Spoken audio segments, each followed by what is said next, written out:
ओमराजे निंबाळकर माणूस म्हणायच्या लायकीचा नाही. 5 खासदारांचं आधीच ठरलेलं होतं, मात्र शेवटपर्यंत थांबून ओमराजेनं आपला भाव वाढवून घेतला. आता कपाळावरील गद्दारीचा शिक्का कसा पुसणार? धाराशिवमधून उद्धव ठाकरेंचा सवाल. धाराशिवमध्ये 500 कोटींचे प्लॉट खरेदी. पवनराजे मल्टीस्टेटमध्ये कोट्यवधींचा भ्रष्टाचार केला. ओमराजेंच्या मागे ईडी लागल्यानं पळून गेले. संजय राऊतांचा हल्लाबोल. खासदारांना शिव्या देण्याचा अधिकार ठाकरेंना कोणी दिला? आम्ही शिव्यांच्या लाखोल्या वाहणारे नाही, विकासाचं राजकारण करणारे आहोत. तोंडानं सगळ्यांना बोलता येतं, तुम्ही मैदानात या. श्रीकांत शिंदेंचं उद्धव ठाकरेंना आव्हान. विमान प्रवासावेळी मुख्यमंत्री हतबल, आत्मविश्वास पूर्णपणे गमावलेले दिसले. फडणवीस दिल्लीत येतील म्हणून भाजपमधूनच त्यांचे पंख छाटण्याचे प्रयत्न सुरू. उद्धव ठाकरेंचा दावा. उद्धव ठाकरेंना माझी हतबलता कुठे दिसली? मला पंखच नाहीत, मग माझे पंख कोण छाटणार? मुख्यमंत्री फडणवीसांचं ठाकरेंना प्रत्युत्तर. उद्धव ठाकरे आधी फडणवीसांना म्हणायचे, एक तर तू राहशील, नाही तर मी. आता ठाकरेंना फडणवीसांवर पुतना मावशीचं प्रेम आलंय. उपमुख्यमंत्री शिंदेंची टीका.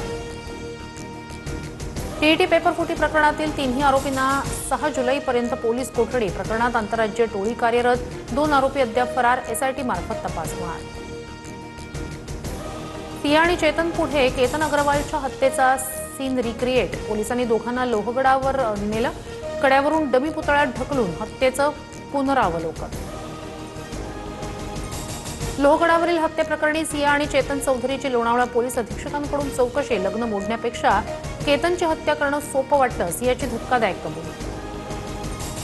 विदर्भ मराठवाड्याला पावसानं झोडपलं. पुण्याच्या शिरूरसह अकोल्याच्या पातूर, यवतमाळ आणि बीडच्या केज तालुक्यात अतिवृष्टीचा तडाखा. शेतशिवारासह घरं आणि मंदिरात पाणी शिरलं.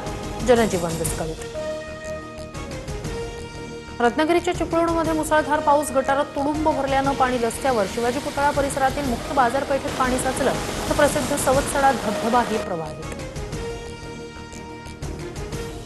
ठाणे पालघर जिल्हा बँकेच्या निवडणुकीत सहकार पॅनलचा दणदणीत विजय. 21 पैकी 16 जागांवर बाजी मारत सहकार पॅनलची बँकेवर एक हाती सत्ता.